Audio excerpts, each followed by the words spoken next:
everybody. This is Mel. I'm the marketing director for Roadside. And today I have Shannon with me. She's our CEO, lead cheerleader of Roadside Dental Marketing. And she wants to tell you all about a topic that you probably don't hear much about other than what we tell you have to do online. We're going to talk about systems and strategies. Welcome, Shannon. Well, thank you, Mel. I know if you just say systems and strategies, it's like, oh my gosh, what am I jumping into? That sounds boring.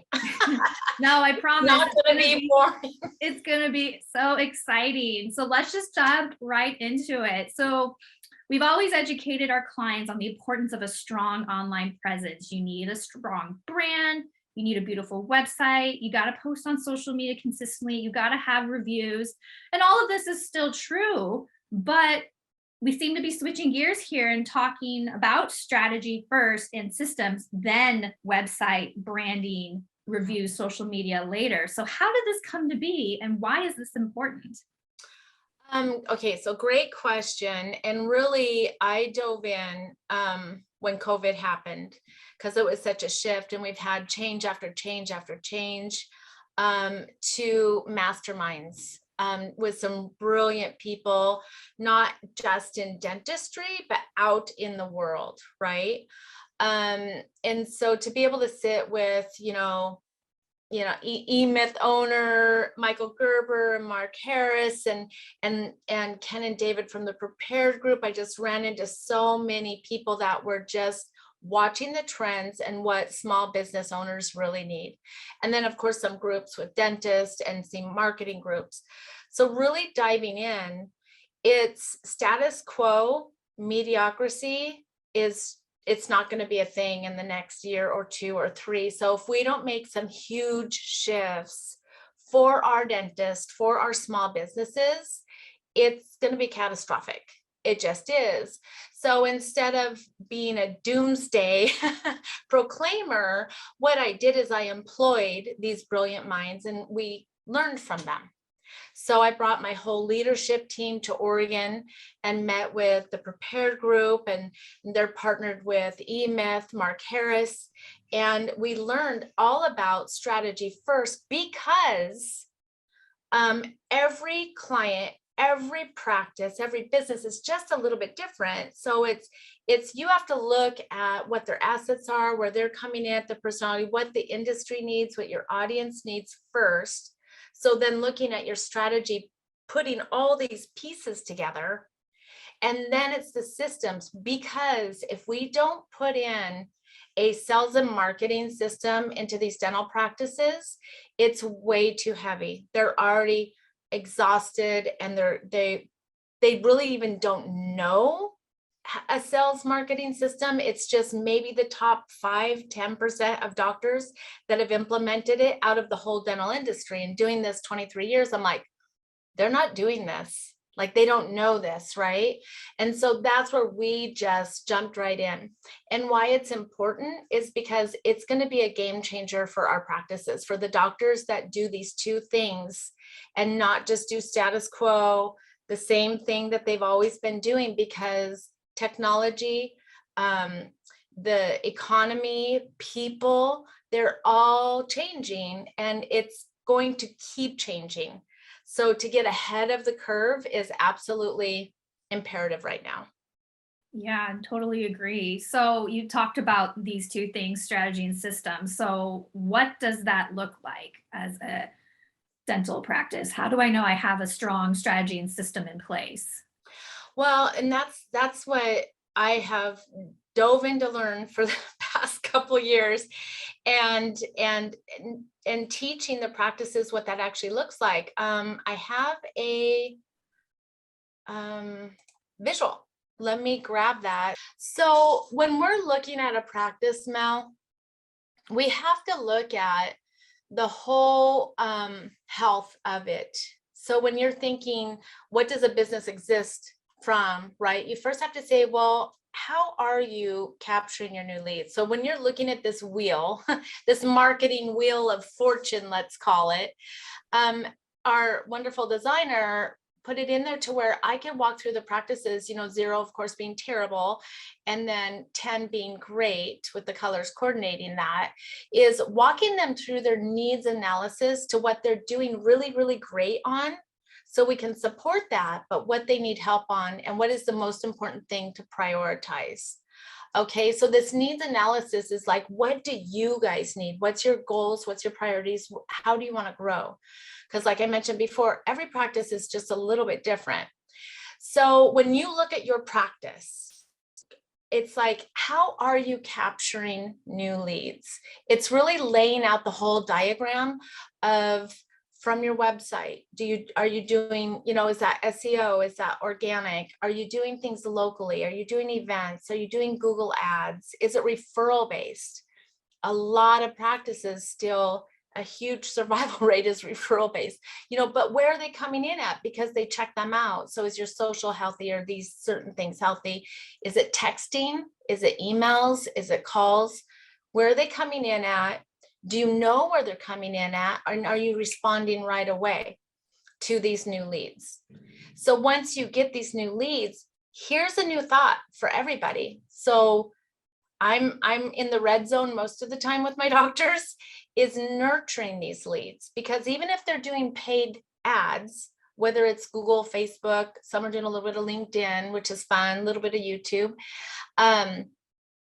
but it's keep nurturing them. People aren't ready to buy right away. So what is your nurture sequence? How are you staying in touch with these leads that are coming in? And there's a system to do that, but most are here. So this is, looking at marketing for this small business, right? And transition with ease. This is how easy is it to call you, get somebody? Is it texting? Can they text you? Can they book online? Do you have your financing set in place? Like, we look at all of those pieces to make sure it's a 10, because people make decisions so quickly and we cannot lose them once they're there. The next one we look at is case presentation and close. There's either practices that have nailed it, they got it down, they have visuals, it's great. But the majority is, they don't have it into a system for their case presentation and close. So they kind of just assume that the patients are going to say yes, or they don't have enough educational material to close them, to really educate them, to build that fire, that value to act now, because they have a lot of decisions to make with their finances, with their health, with their family. We need to show them that this is very important to them, depending on the case presentation. So we talk them through that and what that looks like and how we can get it healthy. Culture of surprise, delight, and wow. Now, this is very different for most. I ask doctors, what is your culture for surprise, delight, and wow? And it normally is, I have a great exam. People go on and on about how great my exam is, how thorough we were, that sort of thing. No, that is not surprise, delight, and wow. I hope you have a great exam.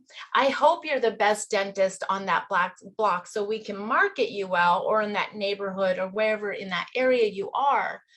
But it's something that shocks. It goes, oh, what? My dentist gave me this?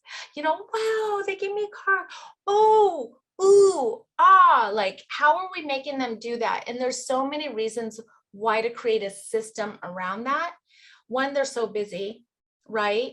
And to be able to, they'll do great for a while, or they'll think about it on a few patients, but the day will get going, or the week or month, and then they stop doing it, or they miss opportunities, a lot of opportunities to do that, because it's usually 6 months in between. And there's a lot of time there that you could be nurturing a relationship, so you can be top of mind for referrals, reviews, getting more treatment done when a good nurture email is sent out to them, things like that.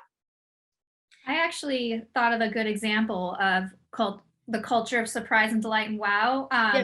My husband and I recently had a designer give us a design. She did the interior designing of our bathroom because we want to completely remodel it. And we just completed the project with her. And I just got a care package from her, and she bought little knickknacks for each member of our family. She gave my husband and I a $25 gift card to Target. bought my son those little poppets, and our dog a dog toy, and we're having a new baby, so she bought him a little toy. That's like, Oh my God. whoa, that was so unexpected. That's so cool.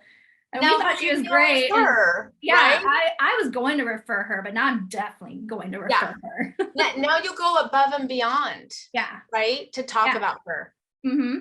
For sure. Right? I immediately went, I'm like, I'm gonna leave her a review. I'm gonna tell her how awesome she is. That Yes. was just so unexpected. Exactly. So we help our practices do that, right? Because there's so many different ways how to do that, but also what's trending, what's really popping, when you're kind of looking at nationwide in different areas, what's working for people. People need that. They need that. It's part of connection, right? And then that nurture and upsell, because we call it, sorry, I'll go back to that, but the nurture and upsell current clients, it's not that you're like hardcore sales, but a lot of times all of the patients don't know all of the service that you're offering, or you need more educational around that. And so we help create a campaign and build that up. Like within a 90-day, we're kind of looking at all these sections that weren't 10s, and we're creating a good wheel. And even it's amazing to me that most practices survival rate is really still depending on referrals. Like it's a hefty number, but they're not getting consistent referrals. It's just enough to keep the practice going, but they don't have a system in place to make it super healthy, so they could double, triple, sometimes quadruple their referrals by setting up a better system for it. And then the last one on this is the strategic planning with real numbers.